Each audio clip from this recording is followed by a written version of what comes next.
नमस्कार, मैं पूनम पाठक आप लोगों के समक्ष श्रीमद् भगवद गीता के द्वितीय अध्याय का 15वां श्लोक संस्कृत, हिंदी और इंग्लिश में सुनाने आई हूँ।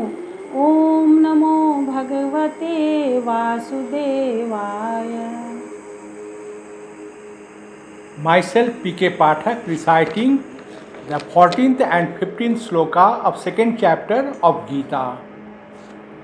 श्री भगवानुवाच यम हि न व्यथयन्ते ये ते पुरुषं पुरुषर्षभा समदुःख सुखं धीरं सौमृत्वाय कल्पते।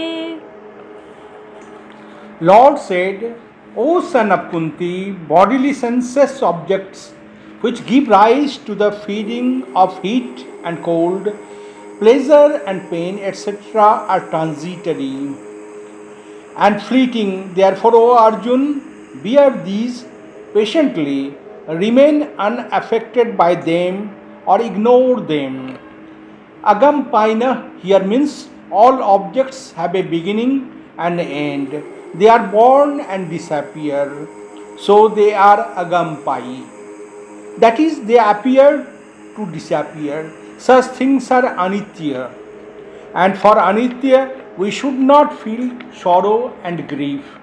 In human body, lakhs of cells born and die each day unnoticed. And then why repentance?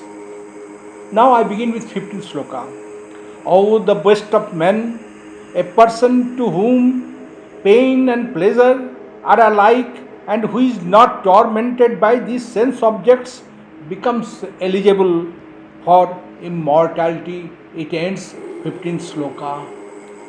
भगवान कहते हैं अर्जुन से, हे पुरुष श्रेष्ठ अर्जुन, जो पुरुष सुख तथा दुख में विचलित नहीं होता और इन दोनों में संभाव रखता है, वह निश्चित रूप से मुक्ति के योग्य है। सम दुख सुखम धीरम, इसका अर्थ हुआ धीर मनुष्य सुख दुख में समान होते हैं।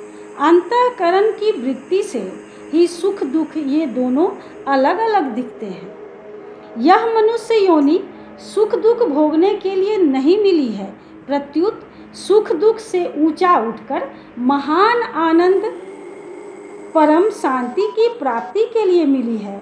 जिस आनंद सुख शांति को प्राप्त होने के बाद और कुछ प्राप्त करना बाकी नहीं रहता है। यह गीता जी के 6वें अध्याय के 22वें श्लोक में भगवान श्री कृष्ण ने कहा है।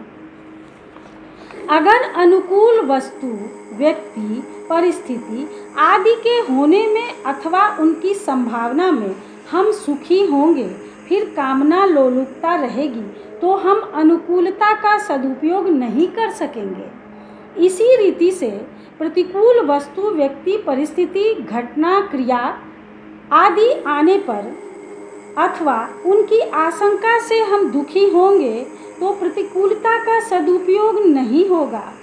दुख को सहने की सामर्थ्य हमारे में नहीं रहेगी, अतः हम दुखी होते रहेंगे जब तक हम प्रतिकूलता के भोग में ही फंसे रहेंगे। अब विचार यह करना है कि प्रतिकूलता का सदुपयोग कैसे किया जाए, किंतु दुख का कारण सुख की इच्छा, आशा ही है।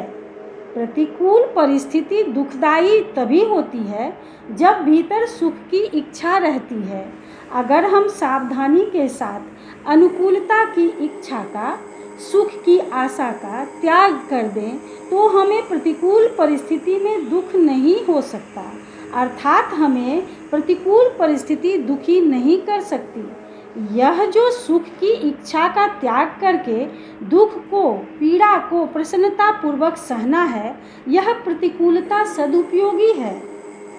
यदि हम सुख दुख का उपभोग करते रहेंगे तो भविष्य में हमें स्वर्ग, नरक आदि में जाना ही पड़ेगा, कारण कि सुख दुख भोगने का स्थान स्वर्ग, नरक आदि ही है। तो मनुष्य को मोक्ष कैसे प्राप्त होगा। अब यहीं पे 15वां श्लोक समाप्त होता है।